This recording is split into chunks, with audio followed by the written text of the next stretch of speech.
Hi, I'm Professor Jennifer Nicol-Victor, an Associate Professor of Political Science in the Schar School of Policy and Government. This is a short lesson about elections and voting as a part of a class about the 2020 elections. And in this short lesson, I'm going to talk about what the heck elections are for and why we vote, and if elections and voting can actually do the things that we tend to think they can do, and if not, what we can do about it. And I'm going to motivate all of this with a couple of key questions. So let me dig in. So the two key questions I want us to look at here are, first, what purpose do elections serve? Like, literally, why do we have elections? And then second, why do people vote in elections? And often in a political science class, you may have looked at these two questions before independently, but I really want to look at them in tandem because I think they speak nicely to one another in important ways. So I'm going to talk about the following things. Briefly, we're going to do a little bit of review about suffrage because it's hard to talk about elections without understanding voting rights. Then we're going to talk about turnout and what the patterns of turnout tend to be. And then we're going to get into the meat of the theory about elections. And we're going to look at three specific theoretical frameworks that political scientists use to understand elections and voting. And I'm going to tell you which ones have more validity behind them. So we're going to start with this idea of the folk theory of democracy, what that is, and maybe why it doesn't fit so well. And then we're going to talk about this thing called the spatial model, or the spatial theory of voting, and how powerful it's been and how it also sometimes doesn't fit. And then finally, we're going to describe the social theory of voting and how it might be a more useful way to understand how elections work today. All right, quick review of suffrage. Suffrage is not about suffering. Suffrage means voting rights. So what do we mean when we talk about voting rights? Well, if we go back to the beginning of the founding of the country, you might recall that voting rights, suffrage rights, were very limited. Initially, they were limited to people who were white, male, Protestant, property owners. So the proportion of the population that was eligible to vote was quite narrow. As we go through the 1800s, those limitations expand slowly. So the characteristics about religion go away and property go away. But the ones about race and gender stick for a pretty long time until we get the Civil War and then later civil rights movement and then also women's suffrage. So by the time you get to the 1840s, most white men could vote. But women were not granted really the right to vote until the 19th Amendment passes in 1920. And African Americans aren't guaranteed the right to vote until the Voting Rights Act of 1965. So if you were a black woman in the United States, that 19th Amendment may not have guaranteed your national right to vote because of your race, even if it did on the basis of your gender. And then in 1971, we passed the 26th Amendment, which allowed young people, those 18 years and older, the right to vote. Okay, let's look briefly at turnout and what we learn by looking at patterns of turnout. So typical turnout in an election in the United States where the president is on the ballot is around 55%. If we're looking at a midterm election, those are those congressional elections that happen in the middle of a president's term. We have congressional elections every 2 years, but a midterm election every 4 years when you're in the middle of a president's term. Those elections where there's no president, just Congress people and others on the ballot, are around 35% turnout. And then local elections are smaller than that, sometimes 20, 25% turnout. In 2018, in that midterm election, we saw a surge of turnout among young voters that not a lot of people expected. It was quite a surprising surge. So if we look at this map, this was an early study done about the 2018 election that showed that in all the places where they measured voter turnout among young people, that the turnout was up almost across the board. So we're seeing a surge in young people, and that surge in participation, I think, is something to be really pleased about and gives me some hope for our future, because I think participation is really important for democracy. We'll get to that a little bit more in a minute. Okay, let's dig into the theory here. And you may have been exposed to some of these theories in previous political science classes, so I'm going to review them and then try to tie them together, and my dog is going to provide some background noise. All right, so why do people vote? What does theory tell us about why people vote, why we have elections? So let's start with this idea of the folk theory of democracy. This was really nicely summarized in a recent book by Chris Aiken and Larry Bartels called Democracy for Realists, and the first 2 chapters of those are assigned for the readings for this week's lecture. And it basically goes like this. There's this conventional wisdom about the mechanism of democracy and why it works, why it's a good form of government. And the idea is that essentially in a democracy, we use elections to hold representatives accountable. In essence, it's sort of a cycle. You've got some voters, and they use an election to select leaders, and those leaders create policies that then those policies affect the voters. If the voters like those policies, they might re-elect the leaders. If the voters disagree or dislike those policies, then voters might select different leaders to create different policies. And the idea of the folk theory of democracy is that this is sort of a reinforcing cycle. And because voters, through the power of sort of the public action of an election, can select leaders, they can then ostensibly really select the policies that they think are best for society. This is the sort of basic idea of what this folk theory is. But we call it a folk theory for a reason, because it doesn't really work, and it doesn't really describe the function that elections can play. In a lot of ways, I think we overhype elections, or at least we have higher expectations for what they can accomplish than what they actually can accomplish. And there's a couple of reasons for this. So one is that people don't really pay very close attention to politics. Most people are not like me, and if you're taking this class, you're probably a little bit weird like me. You pay too much attention to politics. You enjoy the conflict of it, or you enjoy the stories or the drama or whatever it is. We've got a lot of that these days. But most people don't pay that much attention to politics. And in a rather pragmatic way, for most people, politics doesn't affect their day-to-day lives in an obvious way that they constantly are reminded of. And so it's rational for them to go about their jobs and their families and their communities and daily lives and not really think about politics.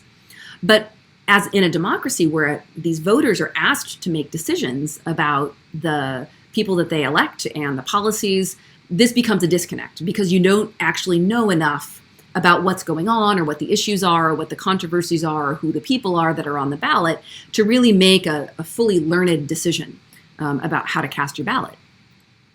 So the other is that voters tend to be really strongly influenced by recent events.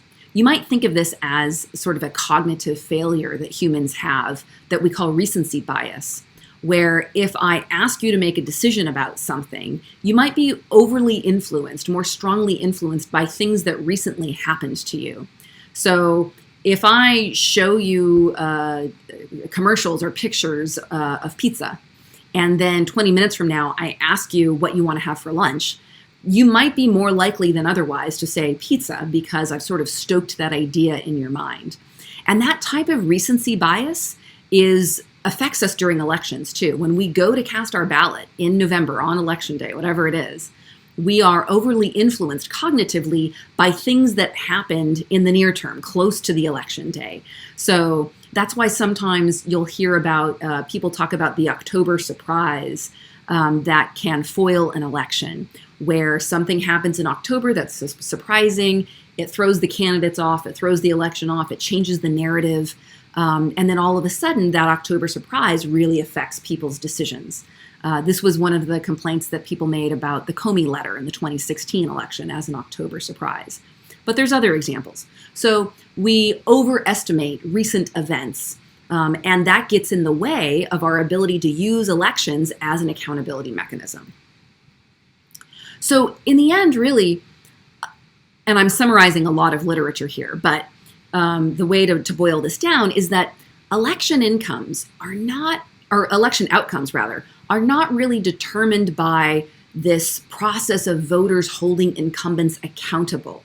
Rather, voters make their choices based on things like party loyalty and the cognitive biases that influence all of our decision making all of the time. And so this idea that democracy has these built-in electoral mechanisms that can create this cyclical reinforcing cycle that can keep our government operational and whole because it's got this accountability mechanism frankly doesn't work. Elections as a mechanism of accountability just doesn't work. So if that's the case, what are elections good for? Why do we have them?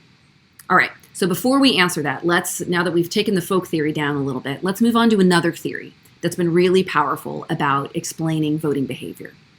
Now, the spatial model of voting isn't so much a theory about democracy or elections. It's a theory about individual people and why they vote the way that they do. And it was developed really back in the 1950s by authors like Duncan Black and Anthony Downs.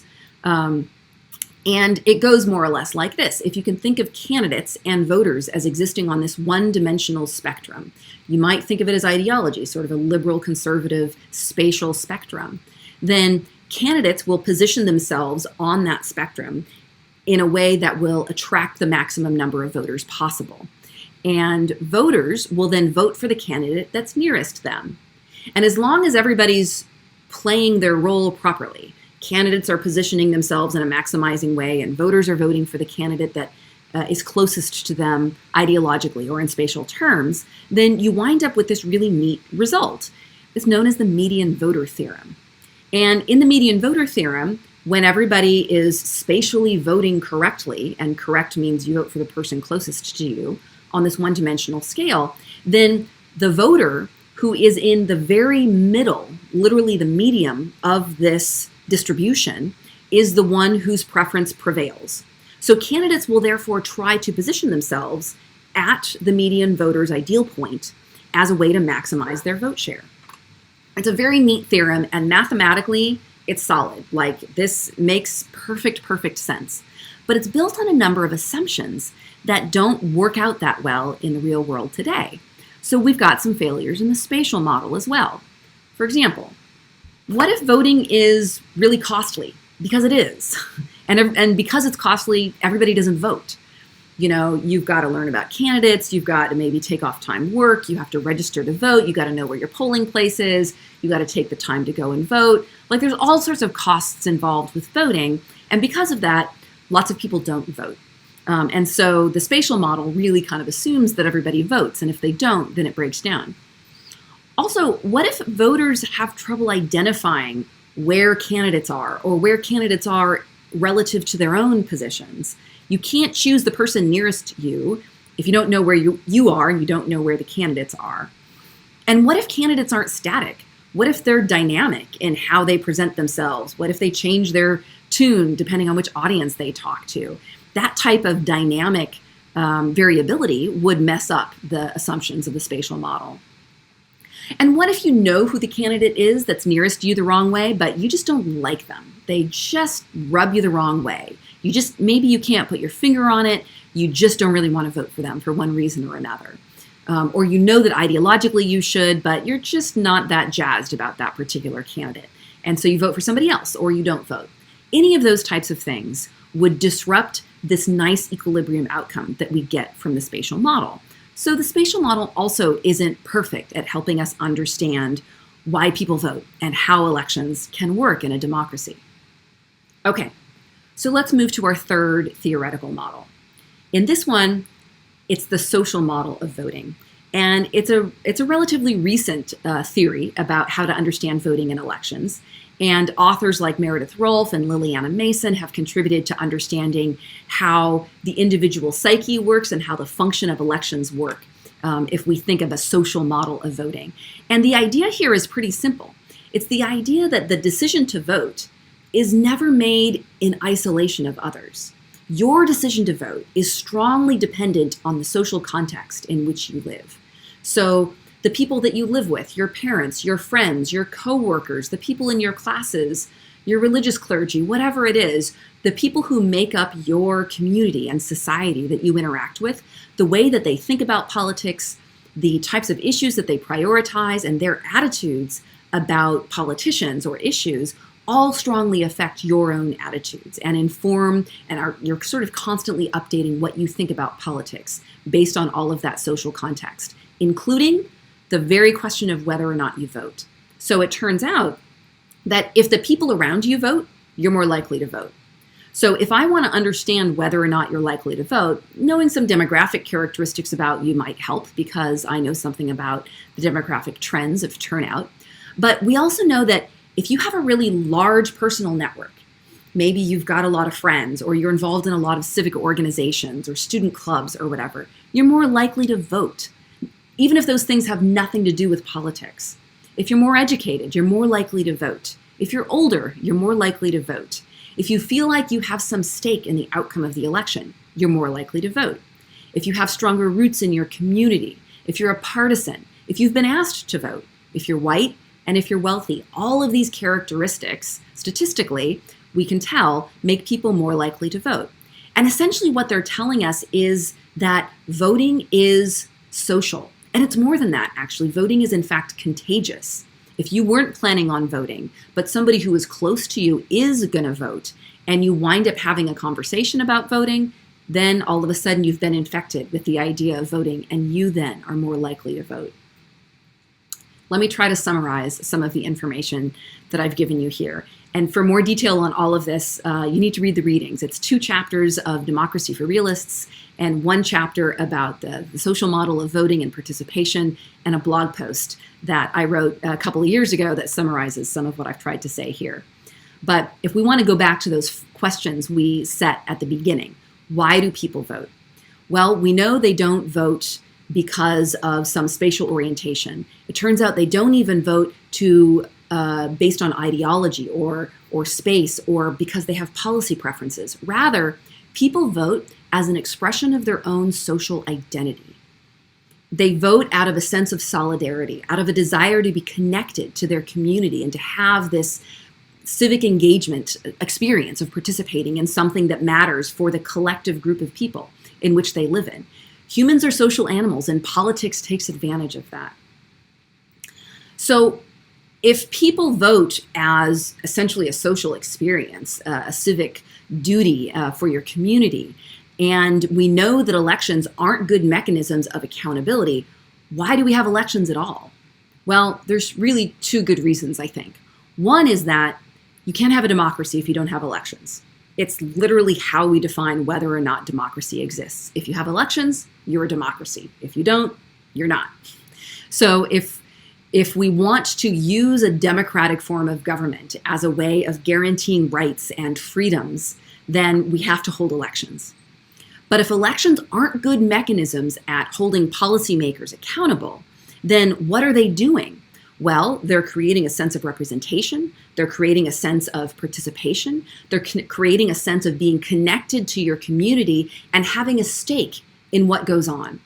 So even if the elections are not literally policy creation and not literally helping to re-elect people you like and unelect people you don't like, although technically they do those things a little bit, but as broader mechanisms that make democracy work, elections are about participating in a civic activity that recognizes that all of our lives are connected with one another, socially, politically, economically.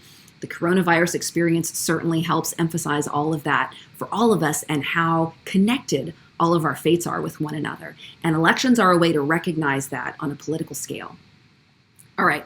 Thanks for joining me for this short lesson about why we vote and why we have elections, and a brief walk through some of the core theories that we've used, and how folk theory is not a great way to understand why democracy works, spatial modeling is not a great way to understand why people vote, and a social connected understanding for both elections and voting can help us explain why democracy works. So don't forget to vote.